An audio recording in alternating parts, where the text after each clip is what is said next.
Lorsque vous avez une vision de ce que vous voulez accomplir et lorsque cette vision est construite sur une base théorique solide, alors tout ce que vous ferez, chaque projet que vous allez porter reposera sur une base théorique spécifiquement choisie, définie et même communiquée.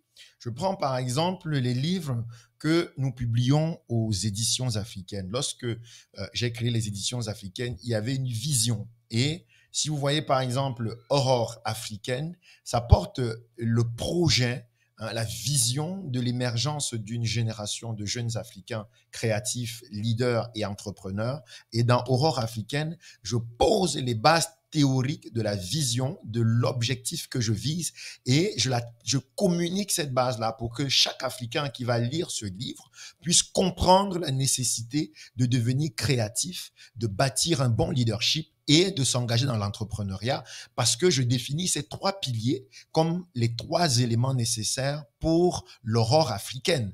Ensuite, vous avez par exemple Waxtax, hein, qui est un livre qui montre comment être épanoui dans la gestion de vos finances personnelles. Vous voyez qu'en choisissant de publier cet ouvrage au sein de la maison des éditions africaines, ce n'est pas un choix hasardeux. Il y a une vision et cette vision est connectée à l'aurore africaine. Si vous n'êtes pas capable de gérer vos finances personnelles, vous ne serez pas capable de structurer vos finances pour pouvoir investir, pour pouvoir créer des entreprises. Donc, il est important que déjà l'argent de poche que vous avez en tant qu'étudiant, en tant que jeune, que vous sachiez le gérer. Et donc, lorsque j'ai travaillé avec Monsieur Fidel Quadio dans le cadre de ce beau livre, de cet excellent contenu qu'il a écrit et que nous avons publié, c'était ça la vision. Lorsque nous avons choisi de le publier, c'est parce que nous savions que ce livre-là participe exactement de la vision que nous portons pour l'aurore africaine.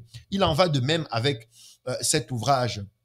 Comment choisir le bon conjoint? Vous ne pouvez pas porter la vision, la vision que nous avons pour l'Afrique, vous ne pouvez pas contribuer à l'aurore africaine si vous vous mariez mal, si le conjoint que vous avez ne va pas vous accompagner dans votre créativité, dans votre leadership et dans les entreprises que vous allez mettre en place. Donc, au travers de ce livre écrit par Monsieur Lessir Semsi, qui est du Congo-Brazzaville, nous avons également là un élément qui participe de notre vision. Hein, nous voulons que les Africains sachent comment se marier. Nous voulons que les Africains apprennent à choisir les partenaires de vie parce que on ne peut pas contribuer à l'aurore africaine si on est mal marié. Vous voyez que tout cela contribue à l'aurore africaine. Ensuite, vous avez également cet ouvrage de Lambert, de Monsieur Lambert Kabatansi, qui vit aux États-Unis mais qui est congolais, Congo Mania, mes mots meurtris. Nous portons la vision d'une Afrique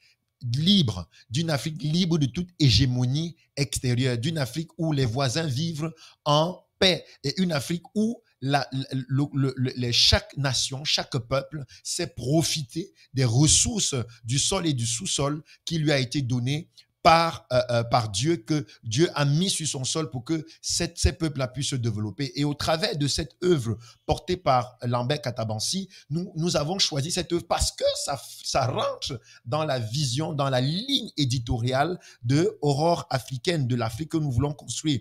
Et cette Afrique ne peut pas se bâtir sans une vraie compréhension de la liberté. Et les voix africaines de la liberté, Épitaphe, qui est ce livre écrit par notre cher ami Pascal Graobé du Cameroun, où nous avons ici donc un petit livre qui va vous donner le substrat théorique de la pensée sur la liberté en se mettant du point de vue des pères fondateurs, des pères qui nous ont précédés sur ce combat pour l'aurore africaine. Et ce livre vous donne la possibilité, sans avoir besoin d'aller lire beaucoup de livres, de comprendre quelle est la pensée qui a été portée par les principaux auteurs qui ont été les premiers à lutter pour la liberté en Afrique. Et enfin, ce magnifique roman écrit par la Camerounaise Laetitia Amougou, hein, les filles androïdes, les dessous de la vie universitaire. C'est un pavé, c'est un immense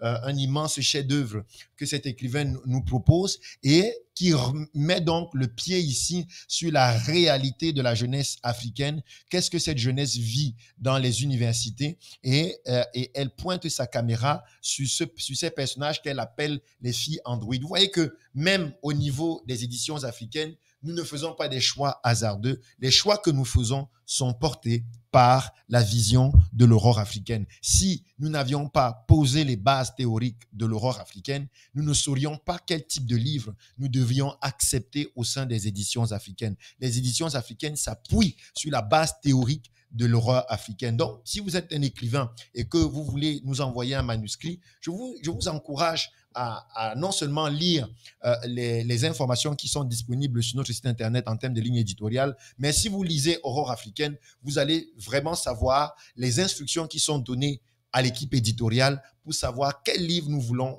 publier pour que l'Afrique parvienne justement à se lever, à se développer et à parvenir à l'émergence qui sont définies dans Aurore africaine.